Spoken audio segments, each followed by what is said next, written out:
오늘 신명기 32장 10절에 나오는 말씀처럼 황무지와 광야에서라는 제목으로 함께 말씀을 나누겠습니다.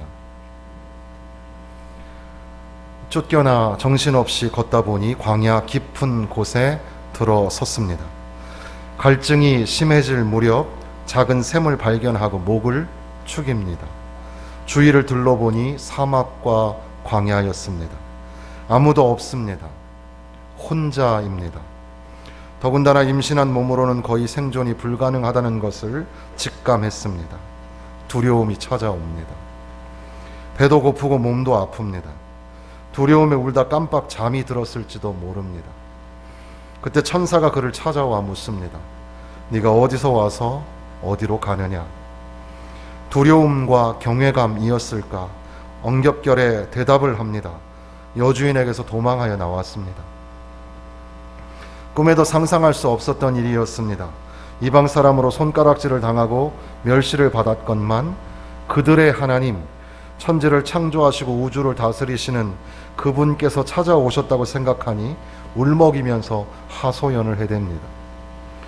그러나 천사가 다시 여주인에게 돌아가라고 했을 때 화도 나고 배신감도 들었을 겁니다.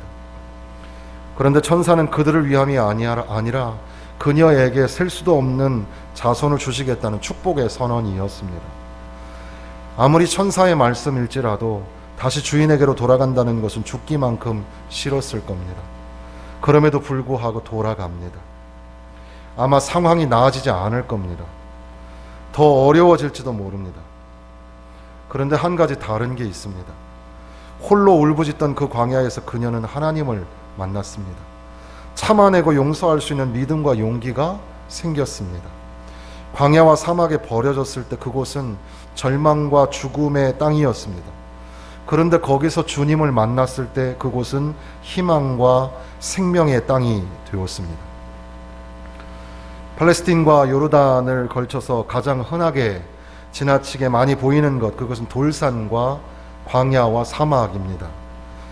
다 비슷비슷한 건데 강수량이 100에서 300ml 이하가 되면 사막이라고 부르고 그 이상이 되면 척박하고 황량한 땅 광야라고 부릅니다.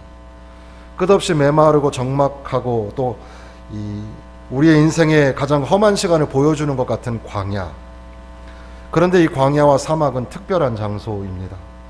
그것은 무엇보다도 하나님을 만나는 장소입니다. 우연히 광야로 나갔다가 하나님을 만나는 사람도 있고 일부러 하나님을 만나러 하나님을 더 깊이 알고자 광야로 나가는 사람들도 있었습니다. 광야와 사막은 메마르고 척박한 곳이고 또 생명이 존재하지 못할 만큼 죽음의 위협이 도사리는 그런 곳입니다. 그러나 아무도 도와줄 사람이 없으며 의지할 곳이 없을 때 그곳에서 하나님을 만나게 됩니다. 광야는 또한 학교입니다. 먹이고 입히시고 강하고 견고하게 훈련하시는 장소입니다. 애굽을 나온 이스라엘은 광야에서 40년간을 지냅니다. 뱅글뱅글 무의미한 시간을 낭비한 것이 아니라 거기에서 하나님만 의지하며 사는 법을 배운 겁니다. 신명기 8장의 말씀을 다른 번역으로 읽어보면 2절과 5절, 당신들이 광야를 지나온 40년 동안 당신들의 하나님이 당신들을 어떻게 인도하셨는지를 기억하십시오. 그렇게 오랫동안 당신들을 광야에 머물게 하신 것은 당신들을 단련시키시고 시험하셔서 당신들이 하나님의 계명을 지키는지 안 지키는지 당신들의 마음속을 알아보려는 것이었습니다. 주님은 넓고 황량한 광야, 곧 불뱀과 전갈이 우글거리는 광야와 물이 없는 사막에서 당신들을 인도하여 주시고 차돌 바위에서 샘물이 나게 하신 분이십니다. 광야에서 당신들의 조상도 알지 못하던 만나를 당신들에게 먹이셨습니다. 이것이 다 당신들을 단련시키고 시험하셔서 나중에 당신들이 잘되게 하시려는 것이었습니다. 광야는 척박한 곳입니다. 그러나 그것은 우리를 훈련시키는 은혜의 장소입니다. 광야와 사막에 던져진 것 같은 마음이 들 때마다 오히려 호흡을 길게 하고 하나님의 훈련에 깊이 들어가야 할 것입니다. 거기에서 우리는 하나님을 만나게 될 겁니다. 그분이 목이 말라 쓰러진 우리에게 마시우시고 거의 죽을 것 같은 인생을 다시 살려주시고 다른 어떤 것도 필요 없다, 오직 하나님만이 필요하다는 것을 깨닫게 하시고 강하게 하실 겁니다. 사람마다 자기의 광야 이야기가 있습니다. 하갈에게 이 버림받은 광야가 있었던 것처럼 기다림과 침묵의 광야가 있고 잊혀짐과 영적 침체의 광야가 있습니다. 상실과 탄식과 절망의 광야를 어느덧 지나면 또다시 외로움과 고통의 땅이 갈라지는 듯한 더위에 목말라 하는 사막과 광야가 있습니다. 그러나 우리의 인생의 광야를 만나고 걸을 때 거기에서 하나님을 만나게 됩니다. 하나님이 친히 우리를 찾아와 주시고 우리의 하나님이 되어 주시고 약속을 주시는 겁니다. 그 하나님이 오늘 여기까지 인도하셨고 순례 여정을 마칠 때까지 함께 하시고 인도하여 주실 줄로 믿습니다. 여호와는 나의 목자시니 내가 부족함이 없으리로다. 그가 나를 푸른 초장으로 인도하시며 쉴만한 물가로 인도하시는도다. 앞으로도 우리는 광야와 사막을 만나게 될 겁니다. 그러나 광야에서 주님을 만나게 됨을 잊지 않는다면 흔들리지 않으며 담대하게 걷게 될 것입니다. 어떤 이는 육체의 질병을 통해서, 어떤 이는 사람들로부터 버림을 받거나 곤란한 지경에 빠지기도 합니다. 형들에게서 웅덩이에 묻히고 낙타를 끌고 온 이방 상인들에게 팔려가는 신세는 과연 절망의 광야 한복판이라고 할 수 있을 겁니다. 장인에게 쫓겨 광야로 숨어 들어가서 13년이라는 긴 세월을 광야에서 숨어 지내야 했던 다윗의 광야도 만만치 않습니다. 어떤 이는 가정 문제로, 어떤 이는 직장과 사업으로, 때로는 관계 속에서 우리는 자주 홀로 외로이 광야와 사막에 서 있게 됩니다. 그러나 거기가 바로 하나님을 만나는 장소입니다. 주님의 동행하심과 인도하심을 맛볼 수 있는 최적의 은혜의 장소입니다. 지금 끝도 없이 펼쳐진 사막의 길 위에 서 있으십니까?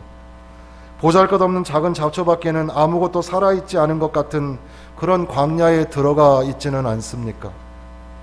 고독과 두려움이 있고 갈증과 굶주림이, 어떤 위험한 일이 갑자기 생길지 모르는 공포가 우리 가운데 찾아옵니다. 그러나 그곳은 우리 혼자가 아닙니다. 바로 거기에서 하나님을 만납니다. 주님만이 나의 위로가 되시고 주님만이 우리의 전부가 되십니다. 오늘 읽은 우리 신명기 32장 10절 말씀 다시 한번 보시면, 여호와께서 그를 황무지에서 짐승이 부르짖는 광야에서 만나시고 호위하시며 보호하시며 자기의 눈동자같이 지키셨도다. 광야는 사람이 사는 곳이 아니었습니다. 여기에 하울링 웨이스라고 되어 있는데 짐승이 부르짖는 곳이었습니다. 몸소리치게 무서운 곳이었습니다. 고대의 세계관으로 보면 광야는 마귀들이 사는 곳이라고 볼 수 있습니다. 그곳에서 하나님은 그들을 만나시고 호위하시고 보호하시며 지켜주셨던 겁니다. 우리가 이해하고 외우고 싶도록 네 가지로 되어 있습니다. 만나시고 호위하시고 보호하시고 지켜주시는 하나님. 만나시고 이무차의 후 그가 그를 만나셨다라는 말, 이 마차라는 말은 찾다라는 뜻입니다. 사랑하는 열정으로 이스라엘을 찾으시는 하나님의 모습을 그리고 있습니다. 그러니까 의미적으로 보면 하나님이 이스라엘을 찾아오신 겁니다. 그들이 하나님을 찾은 것이 아니라 하나님이 그들을 찾으셨다. 이 찾다라는 동사가 강조되고 있습니다. 마치 기아와 위험에 버려진 아이를 발견하는 것처럼 그렇게 주님이 우리를 찾으셨고 만나 주셨다라는 겁니다. 광야에서는 내가 하나님을 만나는 게 아닙니다. 내가 길을 정하여서 한 발짝도 갈 수가 없습니다. 하나님이 나를 찾아 주셔야만 합니다. 나를 만나 주셔야만 합니다. 그리고 그분의 인도하심을 받아야 합니다. 그분의 손잡고 그분의 음성을 들으면서 걸어가야 합니다. 여러분의 광야의 그 자리에 주님이 오셔서 여러분들을 찾아 주실 겁니다. 만나실 겁니다. 그리고 사랑의 말씀으로 위로하시고 소생케 하실 겁니다. 인도하여 주실 줄로 믿습니다. 두 번째, 호위하고라고 되어 있습니다. 사바부, 히브리어 사바부는 사방으로 애워싸워 어떤 위협도 막아주는 하나님의 돌보심이라고 해석이 되어 있습니다. 호위무사, 보디가드 이런 말로 설명이 적절하지 않은 것 같습니다. 어쨌든 하나님이 따라다니시는, 즉 동행하시면서 우리의 쉴드, 우리의 방패가 되어 주신다는 말씀입니다. 어떤 불화살도 우리에게 공격해 올 때에 방패가 있어서, 하나님의 방패가 있어서 다 막아주신다는 뜻입니다. 또한 세 번째는 보호하다. 이 비인이라는 말은 세심한 주의를 기울이라는 뜻으로서 이스라엘에 대한 관심을 한순간도 놓지 않음을 의미하는 단어입니다. 너희 모든 성도들아 여호와를 사랑하라. 여호와께서 진실한 자를 보호하시고, 하나님은 우리를 보호하십니다. 하나님은 광야에서 돌보시고 먹이시고 치료하시고 위로와 격려를 하시면서 우리를 보호하여 주시는 겁니다. 그래서 그 부르는 노래처럼 사막에 강물과 길을 내시는 주님, 내 안에 세일 행하신 주, 주만 바라봅니다. 주 나를 보호하시고 날 붙드시리. 나는 보배롭고 존귀한 주님의 자녀라. 이 가사처럼 하나님은 우리를 호위하시고 하나님은 우리를 보호하여 주시는 것을 믿으시기를 바랍니다. 네 번째는 지키셨다, 지키다라는 말입니다. 이체레누후, 그가 그를 지키셨다. 케이손 에노, 그의 눈동자같이. 신체 부위 중에 가장 연약한 눈동자를 보호하듯이 부드럽고 섬세한 사랑으로 이스라엘을 가장 주의 깊게 대하셨다는 그런 의미입니다. 눈동자는 인간의 신체 부위 중에 가장 귀중한 곳이기도 하고 또 가장 쉽게 다칠 수 있는 약한 부분이기도 합니다. 그러니까 이 말은 최우선적으로 아끼며 아주 조심스럽게 보호한다는 의미입니다. 하나님께서는 당신의 눈동자같이 지켜주셨습니다. 사람들이 자기 눈동자를 보호하는 것은 원초적인 본능입니다. 가장 중요하고 가장 민감한 눈을 보호하기 위하여 즉각적으로 방어작용을 합니다. 하나님은 그렇게 이스라엘을 지켜주셨습니다. 당신의 귀한 백성을 즉각적으로 그리고 소중하게 지켜주셨습니다. 광야의 자리, 바로 그곳에서 하나님은 자기 눈동자같이 지켜주십니다. 여호와는 너를 지키시는 이시라. 여호와께서 내 오른쪽에서 내 그늘이 되시나니 낮에 해가 너를 상하게 하지 아니하며 밤의 달도 너를 해치지 아니하리로다. 여호와께서 너를 지켜 모든 환난을 면하게 하시며 또 내 영혼을 지키시리로다. 여호와께서 너의 출입을 지금부터 영원까지 지키시리로다. 이렇게 하나님은 우리를 찾아와 주시고 호위하여 주시고 보호하여 주시며 지켜주시는 줄로 믿습니다. 신명기 32장은 모세의 노래입니다.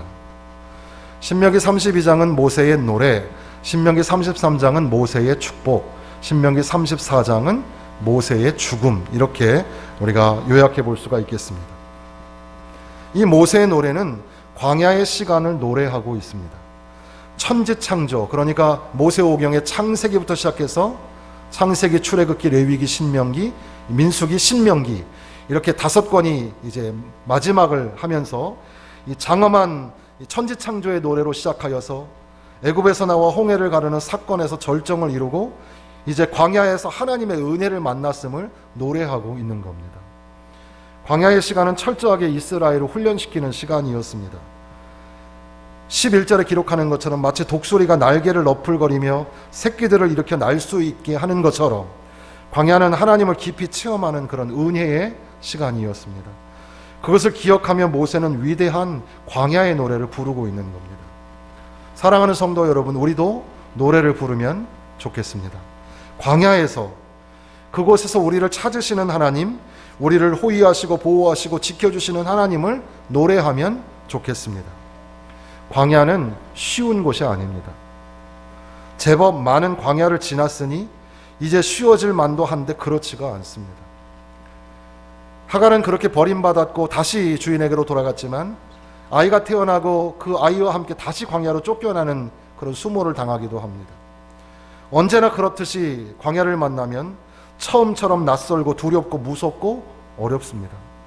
그러나 그곳에서, 광야에서 모세가 노래한 것처럼 우리도 노래를 불렀으면 좋겠습니다. 우리의 삶에 다시 노래가 울려 퍼질 수 있기를 소망합니다. 모세의 노래는 기억의 노래였는데 사막과 광야에서 먹이시고 입히시며 인도하신 것을 기억하고 감사의 노래를 부르는 것이었습니다. 우리도 인생의 광야와 사막의 길에서 하나님을 만나고 다시 살아나게 된 것을 기억하고 감사의 노래를 부르면 좋겠습니다. 우리의 인생의 뒤안길에 돌아보며 우리를 만나주셨던 주님, 나를 위하여 십자가 위에서 몸을 찢으시며 죽어주신 그 사랑을 기억하면서 그 놀라우신 하나님의 은혜를 찬양하고 감사하는 그런 아름답고 신령한 노래가 우리 가운데 울려 퍼지기를 소망합니다. 광야의 노래, 비록 죽음과 위험이 도사리는 사막과 광야이지만 거기에서 노래를 부를 수 있는 겁니다. 사막과 광야의 길을 만드시고 만나주시고 호위하여 주시고 보호하여 주시고 지켜주시는 하나님을 믿으며 바라보며 광야의 노래를 부를 수 있는 겁니다. 지금 이 32장 10절 말씀, 이 짧은 말씀 속에서 우리가 노래를 맡는다면 1절은 1인칭으로 2절은 2인칭으로 이렇게 부르면 좋겠습니다. 그래서 하나님은 나를 만나시고 하나님은 나를 호위하시고 하나님은 나를 보호하시며 하나님은 나를 지켜주십니다. 너를 넣어서 조금 가사를 바꾸어서 부르면 어떻게 되겠습니까? 하나님은 당신의 황무지와 광야 길에서 당신을 찾아내십니다. 하나님은 당신의 황무지와 광야 길에서 동행하시며 방패가 되어 주십니다. 하나님은 당신의 황무지와 광야 길에서 돌보시고 먹이시며 치유하여 주십니다. 하나님은 당신의 황무지와 광야 길에서 주무시지도 졸지도 않으시며 영혼까지 지켜주십니다. 1절과 2절을 이렇게 1인칭, 2인칭으로 불렀다면 3절은 우리라는 단어를 써서 부를 수 있을 겁니다. 사막과 광야에서 하나님은 우리를 만나주십니다. 사막과 광야에서 하나님은 우리를 호위하여 주십니다. 사막과 광야에서 하나님은 우리를 보호하여 주십니다. 사막과 광야에서 그곳에서 하나님은 우리를 지켜주실 것입니다. 외우기 쉽죠? 하나님은 우리를 만나주시고 하나님은 우리를 호위하여 주시고 하나님은 우리를 보호하여 주시며 하나님은 우리를 지켜주십니다. 우리 자신에게도 그렇게 노래를 불러야 되겠지만 우리 옆에 있는 분들에게도 그렇게 불러주어야 합니다. 옆에 있는 분들 한번 보시고요. 인사 나누시고요. 반갑습니다. 네, 한 분이 먼저 하겠습니다. 다 외우셨죠? 하나님은 당신을, 시작. 하나님은 당신을 만나주시고 하나님은 당신을 호위하여 주시고 하나님은 당신을 보호하여 주시고 하나님은 당신을 지켜주십니다. 아멘. 반대로 하겠습니다. 다시 이제 반대 사람이 하는 겁니다. 시작. 하나님은 당신을 만나주시고 하나님은 당신을 호위하여 주시고 하나님은 당신을 보호하여 주시고 하나님은 당신을 지켜주십니다. 아멘. 모세는 자신의 그 광야 생활 40년을 돌아보면서 그 삶을 노래로 표현하면서 이 인생이 황무지와 광야와 같았다고 고백하는 겁니다. 그가 언젠가 표현한 인생, 그 인생은 수고와 슬픔뿐이라는 고백처럼 희망과 기대를 걸 수 없는 길이었고 희망과 기대를 걸면 걸수록 깊은 상처와 더불어서 실망과 아픔으로 자국을 남기기도 하는 길이 인생의 길입니다. 지금껏 걸어온 삶의 그 모습은 짐승이 부르짖는 광야와 같았습니다. 광야는 피할 곳이 없습니다. 어디로 가야 할지 알 수가 없습니다. 길만 없는 게 아니라 방향을 나타내는 이정표도 없습니다. 내가 선택하고 내가 결정하는 것보다는 환경과 상황에 의해서 끌려다녀야 하는 곳입니다. 이것만 해도 살아가기가 어려운데 자신의 삶을 죽이려고 노리며 으르렁거리는 위험한 짐승들이 도사리고 있습니다. 그곳은 광야입니다. 살아있지만 살아있는 게 아닐지도 모릅니다. 배고픔과 굶주림이 일상이 되고 더위와 추위가 극명하게 밤과 낮을 쪼개어대고 또한 이 기다림이 언제 끝날지 모르는 초조함과 함께 언제 또 무슨 일이 일어날지 모르는 두려움이 공존하는 그곳입니다. 광야의 삶은 외로움이었습니다. 함께할 사람도 없고 어려움을 대신해 줄 사람도 없습니다. 같은 마음으로 위로해 줄 사람이 없습니다. 세상에 아무도 도와줄 리가 없음을 느끼며 매서운 바람 앞에 꼼짝달싹 움직이지 못한 채 굳어버립니다. 웃지도 못하고 울지도 못합니다. 슬픔도 기쁨도 희망도 절망도 모두 얼어버립니다. 그곳은 광야입니다. 그러나 철저하게 버림받은 것 같은 그곳 광야에서 하나님을 새롭게 더욱 깊이 경험하게 됩니다. 마치 하나님이 우리가 있는 이곳 광야로 나오시는 것 같습니다. 하나님이 그곳에서 우리를 만나주시고 우리와 함께 황무지와 광야와 같은 길을 동행하여 주시는 겁니다. 모스크바의 트레티아고프 갤러리에 가면 그림이 하나 있는데 이반 크람스코이가 그린 광야에서의 그리스도라는 그림입니다. 화가는 의도적으로 차가운 색상을 써서 동틀 무렵을 나타내며 동시에 그림 속에 예수님께서 차갑고 고독한 환경에 있음을 나타냅니다. 그리고 지평선에 의해 거의 상하로 이분되어 있는데 아래는 거의 한 개의 암석이라 해도 이상하지 않을 만큼 조악하고 거친 광야가 펼쳐져 있고 지평선을 기준으로 그림의 윗부분은 티 없는 맑은 하늘입니다. 이분된 그림의 그 아래의 거친 광야는 아마도 인간의 세계, 육신의 세계를, 그리고 티 없는 하늘은 천상의 세계, 영적 세계를 나타내는 것 같습니다. 그런데 예수님을 자세히 보시면 초점 없는 시선으로 맨발로 도리에 앉아 있습니다. 매우 지쳐 계시는 모습. 우리는 인자하고 거룩하고 아름다우신 예수님의 성화를 보지만 그러나 이 그림을 자세히 들여다보면 예수님의 몸이 많이 지쳐 있고 고달파하시고 피곤해 하시는 것을 보게 되는 겁니다. 40일간의 광야에서의 고난 과정을 드러내고 있는 것 같습니다. 광야, 그곳은 예수님마저도 힘들고 지치게 하는 자리입니다. 척박하고 외로움이 가득한 자리입니다.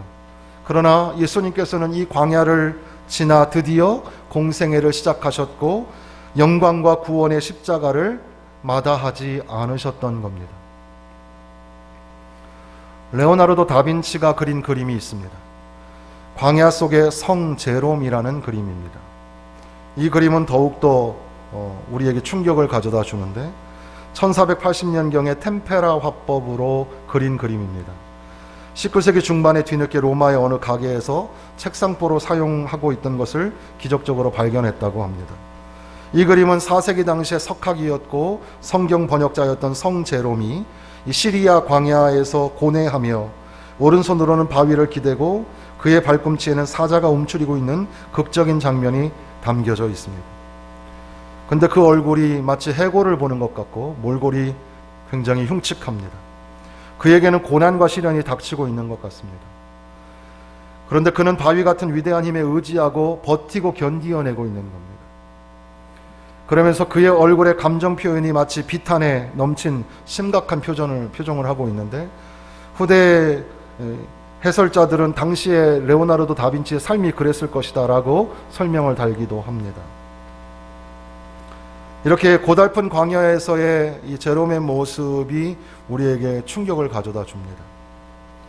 사랑하는 성도 여러분, 여러분의 광야는 무엇이고 여러분의 광야는 어디입니까? 여러분의 광야를 사진이나 아니 그림으로 그려낸다면 어떤 그림이 될 것인지 상상해 보시기 바랍니다. 우리 역시 피곤하고 슬픔과 탄식에 지쳐 있는 모습일 겁니다. 그런데 자세히 그 그림을 들여다보면 그 그림 속 광야에서 주님이 함께 하시는 줄로 믿습니다. 그분이 만나주시고 호위하여 주시고 보호하여 주시고 지켜주시고 우리와 동행하여 주시는 줄로 믿습니다. 그렇기 때문에 그곳에서 다시 힘을 내어서 용기를 내어서 광야의 노래를 부르게 됩니다. 하나님은 황무지와 광야에서 나를 만나주시고 너를 호위하시며 보호하시고 우리를 지켜주십니다.